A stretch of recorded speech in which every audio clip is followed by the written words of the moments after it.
কয়েকদিন আগে তাওহিদ হৃদয় ইন্ডিয়ার বিপক্ষে একটা সেঞ্চুরি করছে, সেই সেঞ্চুরির কাহিনী আছে, সেই কাহিনী পরে শোনাচ্ছি। আগে বিরাট কোহলির কাহিনী বিচ্ছানা শোনাই।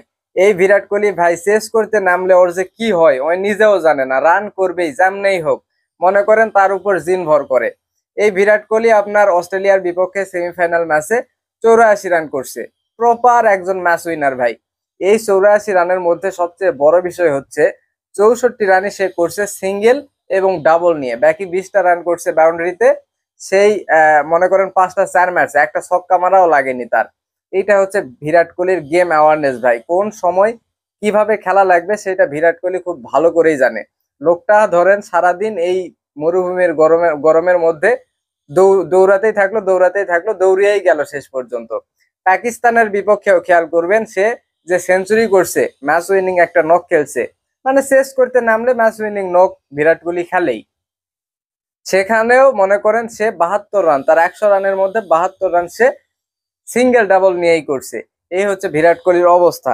এখন আপনারা বিরাট কোহলির আপনারা কাভার ড্রাইভ দেখছেন, কিন্তু বিরাট কোহলি যে এই যে ওয়ানডে ক্রিকেটে এত সফল হয়েছে, এই সফলতার পেছনের আসল কারণ হচ্ছে এই সিঙ্গেল নেওয়া, বল ডট না দেওয়া। বিরাট কোহলির মধ্যে ওরকম কোনো মেন্টালিটি দেখাই যায় না যে সে ডট খেলবে। সব সময় দেখা যায় সে যেমনেই পারে সিঙ্গেল বের করার চেষ্টা করে, কিন্তু বাংলাদেশের প্লেয়ারদের দিকে তাকান, ইচ্ছা মতো ডট খেলে।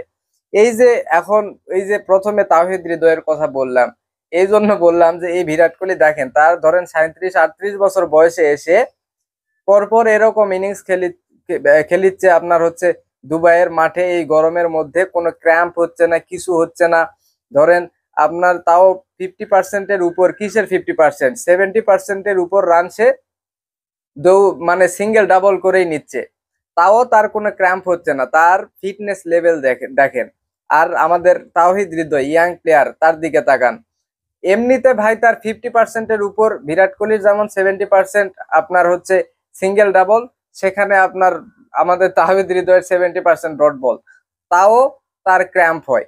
হ্যাঁ, তাও তার ক্র্যাম্প হয়, সেই ক্র্যাম্প নিয়ে শেষ পর্যন্ত ব্যাটিং করতে কি বলে, শেষ পর্যন্ত ব্যাটিং করতে পারে না।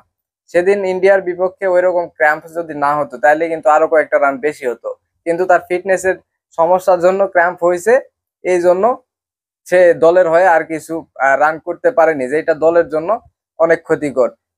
মানে সে সেঞ্চুরি করছে তাও ম্যাচ বাংলাদেশ জেতেনি, মানে বাংলাদেশের প্লেয়ারদের ক্ষেত্রে এমনই হয়, তারা সেঞ্চুরি করলেও বাংলাদেশ ম্যাচ জেতে না।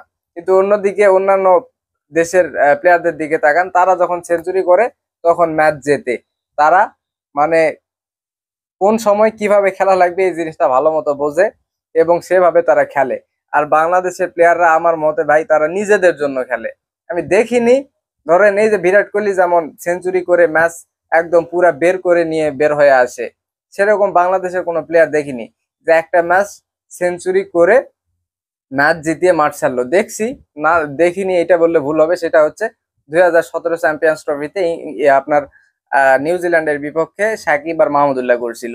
এই এইটা ছাড়া আর কোনো ম্যাচের কথা আমার মনে পড়ে না যে বাংলাদেশের কোনো প্লেয়ার এরকম সেঞ্চুরি করে ম্যাচ জিতিয়ে মাঠ থেকে বের হয়ে আসতেছে, যেটা অন্যান্য দেশের প্লেয়াররা পারে।